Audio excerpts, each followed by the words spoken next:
NGO Sangh 46ാമത് Kottayam ജില്ലാ സമ്മേളനം സംസ്ഥാന വൈസ് പ്രസിഡന്റ് പി ആര്യ ഉദ്ഘാടനം ചെയ്തു. കേരളത്തിലെ സർക്കാർ ജീവനക്കാർക്ക് ലഭിച്ചുകൊണ്ടിരുന്ന ആനുകൂല്യങ്ങൾ കവർന്നെടുക്കപ്പെട്ട സാഹചര്യമാണ് നിലവിലുള്ളതെന്ന് അവർ പറഞ്ഞു. മുൻ MLA PC ജോർജ് മുഖ്യപ്രഭാഷണം നടത്തി.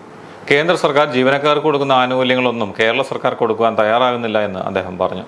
PSC ചെയർമാനും മെമ്പർമാർക്കും പ്രധാനമന്ത്രിയേക്കാൾ ശമ്പളം നൽകുന്ന നാടാണ് നമ്മുടേതെന്നും അദ്ദേഹം കുറ്റപ്പെടുത്തി.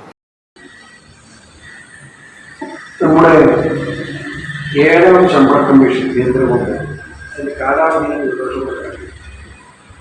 അപ്പോഴേക്ക് എട്ടാം ശമ്പള കമ്മീഷൻ വെച്ച് കേന്ദ്രമുണ്ട് നമ്മുടെ സംസ്ഥാന ഗവൺമെന്റ്. ഏത് മേഖല എടുത്തു ഞാൻ മറ്റു വിശാഖ പറക്കുന്നത്, ഏത് മേഖല എവിടെയാണ് മനുഷ്യനെ സംരക്ഷിക്കുന്നത്? കോർപ്പറേറ്റ് സർവീസ് കമ്മീഷന് ജോലി ഇല്ലാതെ വെറുതെ അമ്മർക്ക് ഇപ്പോൾ ജോലി കാരണം പുറവാതിലൂടെ നിയമനം നോക്കി PSC ഒരു പണിയില്ല. PSC വെറുതെ അവിടെ നോക്കി. പക്ഷെ PSC ചെയർമാൻ നമ്മുടെ ഇന്ത്യൻ പ്രധാനമന്ത്രിയൊക്കെ ശമ്പളം